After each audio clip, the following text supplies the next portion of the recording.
to cloud solutions. So, the education in a school is not very different to a workplace and anything like that. The challenges remain the same.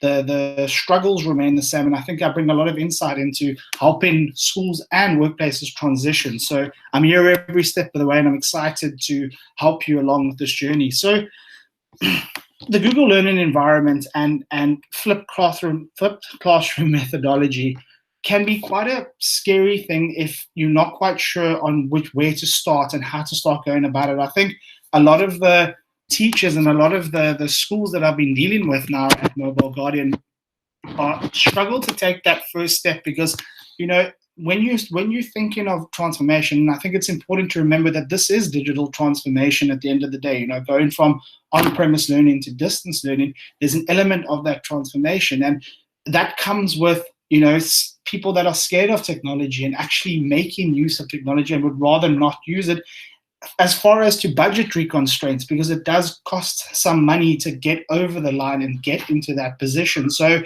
what's happened now is we find ourselves in a position where this virus, COVID, has pushed us over that mark where we have to now adapt and we have to make decisions to get our schools into the position where we can have that continuity.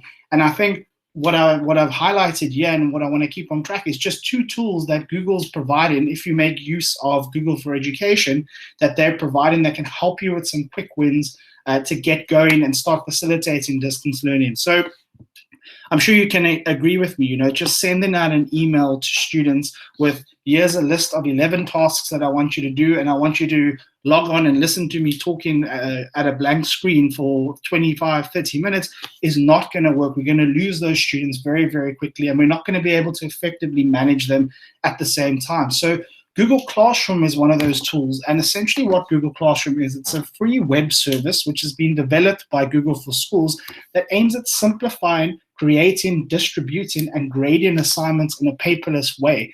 So the primary purpose of this is to streamline the process of sharing files between teachers and students. And I think what's great about it, you have the ability to actually build assignments, tests, everything to do with a classroom environment in the cloud and in a paperless way. And you're able to then track and make sure that these lessons continue, whether you're at school or whether the students are not at school or perhaps off-site. Google Meet's another great part of that. So that's one part of it, to keep up that continuity of a lesson and a lesson plan. Google Meet is also another great tool, which is already part of the G Suite package, that allows you to facilitate video call-in / online classing. So they've actually provided free access to the Pro version of this for schools until the end of July, which has obviously been affected by the forced closures. So this now allows teachers to have secure lessons that students can easily join. Mobile Guardian then can plug onto that a bit further with something like time-based profiles. So essentially allowing a school to create customizable restrictions on devices. So you might have, for example, while it's school time, you don't want the students to be able to have access to Spotify, YouTube, any content that could be deemed distracting during the day. However, when school ends at 4 or 5 o'clock, for example, you can then relax the state of these machines to allow things like Spotify, YouTube. If you want them to be able to go look up Fortnite or something like that, you have that ability to build that environment, but still be safe in the fact knowing that they can't access anything like pornography, violent content, anything that we need to make sure that these kids don't see. You're able to enforce that, but still have that little bit of flexibility in what you can and can't allow. Another important part of it is location tracking. Now, all of a sudden, we're starting to give out devices and send in devices home with students. We need to make sure that these assets are looked after and we always know what's happening. So with Mobile Guardian and the admin side of it, you're able to actually get an audit log of where this device has been and how it's traveled. So every time it picks up a network and it connects, excuse me, it actually drops a pin, and you have that ability to see where that device has gone and what its last known location was. So, it's small things that tie into this that just allow you to feel confident in sending these devices home. It also gives you asset information. So, for example, your serial and your IMEI numbers are all tracked according to that device. So should something get lost or stolen or even damaged, you can very quickly lodge an insurance claim, for example, and have that information on hand. So if your IT manager is not available, you do have that information on hand. And then obviously the classroom tools and the web filtering and how that plugs in really creates a secure and powerful way to continue with your curriculum. So just to quickly touch on Google Meet, I don't think it's as important as it was perhaps a month and a half ago, but there's three powerful tools that you can make use of, and one of those three is obviously Zoom, and then also with Zoom, there comes that little bit of unknowing with Zoom. Anyone can join, anyone can hand out that password, anyone can hand out that meeting room, and it has resulted in something called Zoom bombing that happened. It's been happening over the last few weeks, where people are actually reaching in, and once they're in, they're disrupting classes and causing classes to have to stop. With Google Meet, because it exists within your domain, so your Google for Education domain, you can actually enforce that only your students can join these sessions and they can't be shared.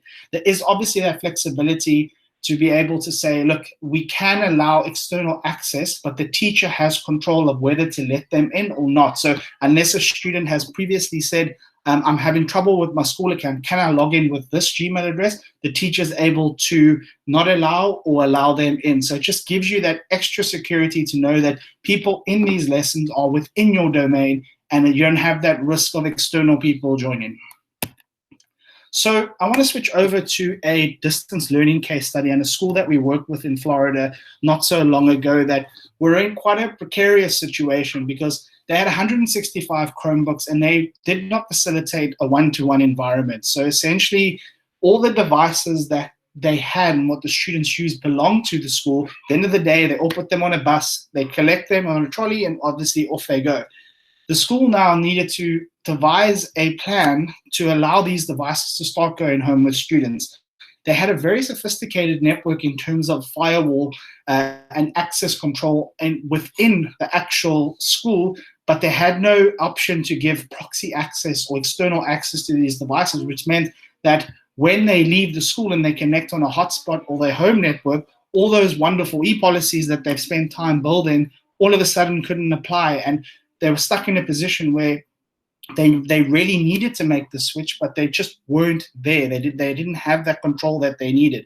So they needed to take that same functionality and restrictions and apply that. And that's when Mobile Guardian came in and we actually helped them recreate these e-policies in the cloud. So wherever these devices connected, it was always applying their restrictions and the way that they want their students to use these devices, and that added layer of protection that they're not able to access inappropriate content. And the comprehensive web filter was one of those tools that we used. And then the second part of that was our classroom management tool.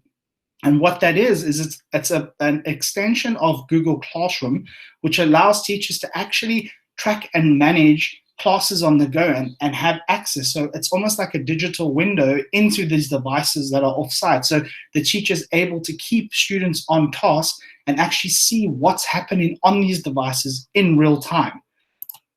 So let's take a look at what classroom management looks like and what appealed to the school as we went and moved them across. So classroom management tool is a great way to keep your students engaged and on task. And I'm actually going to jump into a live demo for you so you can actually see this tool in action and what I'm talking about. So if you have a look at my screen now, this is Mobile Guardian for Classroom, and essentially this is the teacher tool. So this is where your teachers will exist, syncing up to Google Classroom. If you don't make use of Google Classroom, that's okay. It can also work as a standalone product.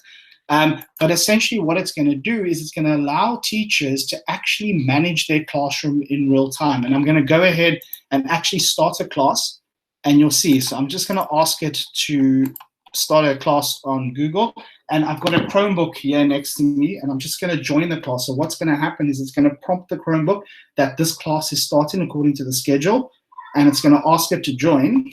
And if I jump in here, just give me a second, it's going to share the screen. And what you're going to see now is actually a snapshot in real time of this device. So you can see here now that the teacher has this new ability to be able to actually track every single user and make sure that they're on task during the lesson. That this then expands on that as well with the extra level of control and the ability for teachers to manage this with some of the tools that we provided here. So let's say, for example, everyone in the class is working on an assignment on Wikipedia, for example, but this user here, Kate Wolseley, she's on YouTube. So there's a number of ways that we can keep students on track. And one of the easiest ways is to allow students to almost self-manage and send them a message. So in this example, we can say, hey, Kate, please can you get off YouTube and get back onto the task on hand? And what happens is it actually pings over a message to the device. You'll see it now. It's just busy updating. Okay. Hang on. Something's gone there. Let's just try that again. Sorry. One moment.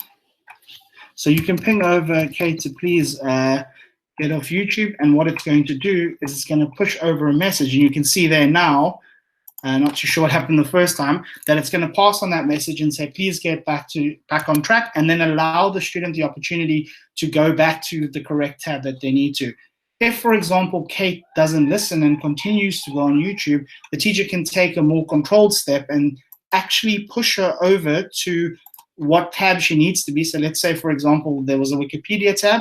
You can push them over, and if Kate then continues to go back to YouTube, the teacher can actually go ahead and close YouTube from their end and push the student onto the tab that they need to be on. So it's just giving the teacher the ability to manage students, whether they're in class or whether they're at home. You have that nice functionality to be able to control that.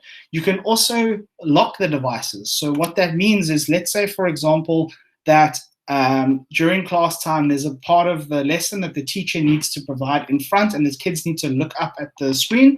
You're able to put the device into what we call eyes up mode. And essentially what that does is it locks this device into this. And you can hear I'm trying to click and move, and you can see the mouse moving, but it's not doing anything. And it actually restricts the students from moving around so they can concentrate on the task at hand. Or perhaps a student is not responding or being disruptive, you can put their device into a locked state for that part of the lesson if you need to. And then obviously at the end, eyes down, and then the screen is now active and the student can use it. So what you would do, what this negates is that if you close the lid of a Chromebook, I know they say that Chromebook should switch back on within 8 seconds, but this is the real world. Sometimes it'll go to sleep. Sometimes the students will have to log back on. It just helps keep that continuity and flow within the lesson. So another great feature of this is the ability, and another great feature that teachers really love about this, and what they continue to tell us what they love, is the ability to push content from the teacher's screen. So, technology in the real world, technology is supposed to make our life easier, but sometimes it can make things a little bit more challenging from time to time. And what this allows you to do is actually push content, predetermined content, down to student devices from one point. So let's say, for example, there's a phase of the lesson that I need to touch on Wikipedia. I can actually push this down. And what you'll notice, if I switch back to the student view, is it's actually pushed them onto the tab, which is the Wikipedia page, and I can very quickly get 1 or 2 students, or even the entire class, onto that web page without having to ask everyone to go and type this in manually. So the whole point is to just try and keep the flow of a normal lesson, even in extreme circumstances like we find ourselves in now. And I think what I didn't touch on in the beginning is that, let's say, for example, you had 15 users here, you would have 15 views right here that you're able to manage and see. And then obviously you can select individual students or 2 students, or you can select the entire class and perhaps message the entire class and say 5 minutes left on an assignment, and you're able to manage it in that sense. And then obviously as we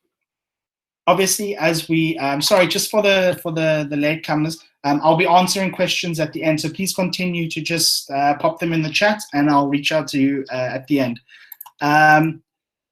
just going back to the way the teachers can continue to manage this. So obviously now in an off-site environment, reaching out to IT can be a bit of a challenge. So, perhaps there's a group of year sevens that need to have a life orientation lesson around drug or substance abuse, and you need to teach something on the dangers of marijuana, for example. Teachers have the ability to actually whitelist websites on the fly during their lesson for these specific users. So I want to just be clear on that this is all tracked and audited. So every time, for example, a teacher allows something or pushes content, it's always going to be tracked according to the user within your system. So if a teacher allows access to a website around marijuana or the dangers of it, it will always be tracked and audited so that in the event something does go wrong or could go wrong, you do have that audit trail.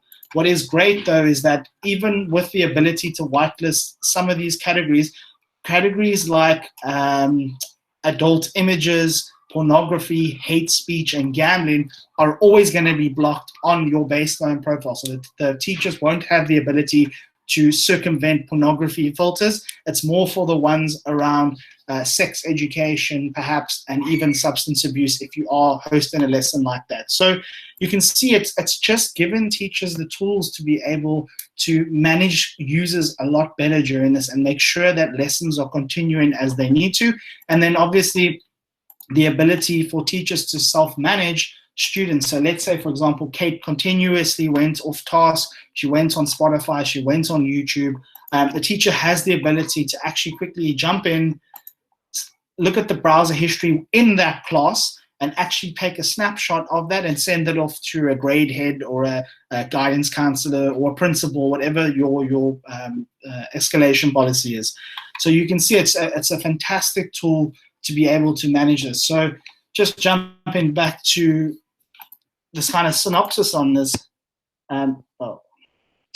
So you can see, obviously, the benefits of this is the live screen views and tab control, screen share, the direct teacher to student messaging. And I just want to be clear, so that messaging is just teacher to student and not peer to peer. So it's only a tool for the teacher to be able to message the student. And I know on our roadmap, one of our improvements to this tool is to actually facilitate teacher-student messaging. So if a teacher needs to message a student for help or the student needs help, they'll have that ability to be able to message a teacher if they are stuck with something and the teacher can respond. I think that is due for release in August, that extension of this tool, which is quite exciting. And then obviously the eyes up and the student browser analytics. So it's just a great way to ensure that continuity in the lesson. So we now jump into the comprehensive web filtering, and this was solely around recreating their policies and recreating the way that they want their devices to be used. So you can see, for example, that they wanted a situation where the devices were always were working in a specific way and in a specific manner. So what we were able to do is get an understanding, and I'm going to switch over to the admin console, get an understanding of how they like to control their devices and how they like their devices existing, and actually replicate that in their mobile Guardian portal. And how we do that is with something called profiles. And in profiles, you have the ability to build different restriction sets and different kinds of restrictions for students. So you can do a school-wide policy, for example, where every single device has to exist a certain way and it has to work a certain way, or you can devise a more one-to-one approach. So we help them with a during school profile where it was very restricted between school time. So between 8 and 4 o'clock, it was very, very restrictive. And then after 4, they decided that, the kids do still need to be able to use these machines and perhaps do some research or perhaps just use them to watch YouTube. And they actually relaxed their restrictions a bit for during after school time. And obviously between a certain time. So they're continuously building this. And what they're actually starting to do with the parent tool is to, when it hits to about 10, 11 o'clock, the devices actually become inaccessible. So they can't use them after a specific time, which is quite cool because, they do still want the kids to be able to make use of it, but they want to make sure after a certain time that the students aren't browsing YouTube until 2, 3 o'clock in the morning. So they were able to replicate their school policies with our comprehensive web filter. And I think what's so cool about it is that they're able to whitelist and blacklist website categories according to how restrictive they want to be, and more importantly for you, how restrictive you want it to be. So you can see here, for example, I've set up so this is my demo school. I've set up a very, very strict school year on what can and what can't be accessed. And then obviously, as we build this, you'll whitelist specific websites. So what you might find in the beginning is that it might block 1 or 2 of the important sites at your school. But as you evolve this tool and make it yours, you have the ability to get a lot more bespoke and flexible with it and really recreate a very secure environment. So with the ability to filter YouTube, whitelist and blacklist website and categories, and even keywords, they were able to actually build their same setup that they have on-prem and migrate this to the cloud. So whenever these devices connected to, whether it's a hotspot, whether it's at home, whether it's on the moon, it's always going to apply the same restrictions, and they're going to be able to use them in the way that they would like them to be used. So very, very powerful tool. And you can see it's powerful because it allows you to filter by website categories or URLs. It allows you to filter YouTube. So if you do want to give access to YouTube, you have the ability to restrict content creators or only allow, for example, education-related categories, or even block by keywords, as well as being able to whitelist and blacklist on the fly. So like I mentioned earlier, where it might block something which maybe students need access, they can very easily request access, and you as the administrator can very quickly whitelist or blacklist as you need to, but most importantly, uphold your e-safety policy. So I think key learnings for Mobile Guardian out of that, and I think what showed us that, the ability to get schools transitioned over as quick as possible is actually a reality. It was the rapid rollout. It showed us that with a solid plan of action, it can be a reality to quickly shift to available distance learning methodologies if you have flexible and the right tools. And obviously with the flexibility of classroom management and the web filter, this allowed that school to shift to an environment in the cloud and shift, more importantly, these devices from on-premise to devices that can go home. So we were actually able to get this done. I think they called us on a Tuesday, and their superintendent actually contacted them on Tuesday and said, come that Friday, these devices need to go home with students.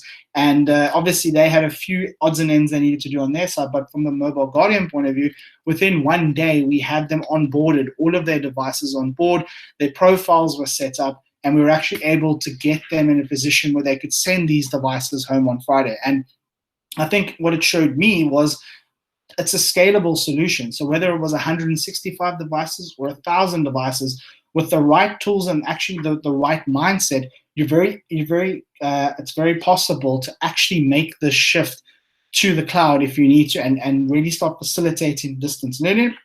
And then obviously the hands-on support from everyone. It wasn't just me that was helping. It wasn't just our support team. It was their team as well, very involved and working together to get this going. So really, really cool. I was quite chuffed to get that one up and running in a few days. So I think a great way for you to experience what I'm trying to show you today and see how it works is to actually sign up for a free trial. So we offer a 14-day free trial on Mobile Guardian. And where it allows you access to our Pro tool or subscription, and you can actually get a feel for it, add your devices, and actually see if Mobile Guardian is a good fit for you. I'm a firm believer in allowing someone to experience the tool and actually feel if it's the right. It gives not only yourself the opportunity to see if we can put our money where our mouth is, but it gives us the opportunity to assess as well. I wonder if this will actually work for you. What you're looking for is a bit more complex or a different avenue, and it gives us the opportunity to also make a decision when it comes to that, so that by the time we do perhaps go ahead, we've ironed out those kinks, we know where both parties stand, and it really helps create a long-lasting relationship. So please go ahead, and I'll show you how simple it actually is. If you just head over to Mobile Guardian, the website, all you need to do is jump on when it loads, hit free trial, and then obviously pick the region. So if you're in the UK or Europe, you can obviously select that, or the US and rest of the world, and then get signed up. Once that's done, you can obviously set up some time with myself. I'd be happy to set up some time to understand your school environment and really get a feel for what you guys are currently going through and why Mobile Guardian could be a good fit for you. And then also at the same time, take advantage of our COVID offer. So right now, those two tools that I showed you, the classroom management and the comprehensive web filtering, those are actually additional add-on tools, but during forced lockdown, we're actually allowing schools to make use of it for free. So the MDM part of it, obviously you would sign up and carry on, but then to make use of that classroom management tool, we're giving that away for schools to use during this forced closure period. And then I think what's great about that is it gives you the opportunity to see if this is going to work in your environment. And then obviously once things start turning around and coming back to normal, we can then have a conversation later down the road if you would like to continue with it. But it's really great to get you started and get you moving over to that. So that's really it from my end. What I'm going to do is just have a look at the comment section and see what some of the questions were on there. So the first question from Robin, is Mobile Guardian available in Canada? Yes, it is. We're pretty much available anywhere in the world. And Canada is definitely a market that we can assist. So we have a very big presence in the States and work with a number of districts. So essentially, we do have the ability to assist in Canada as well. Do we have to physically have the devices in order to add the restrictions? Great question, Robin. So you don't actually have to physically have the devices. Obviously, during the onboarding phase, if it's a Chromebook, for example, what you're going to do is you're going to create an API link with something called a JSON file, and you're going to link your Chrome console with Mobile Guardian, and then you're actually going to sync your OUs across to Mobile Guardian. So it's going to pull up that connection and devices that you've already uploaded to your Chrome console, bring it over to Mobile Guardian, and then you can start pushing restrictions from the cloud, and then that will sync down to the device. So you don't need to go and fetch the device every single time. You can make changes, hit force sync, and then that will push it down to all of the devices in your environment, or specific devices if you wanted to go to specific devices.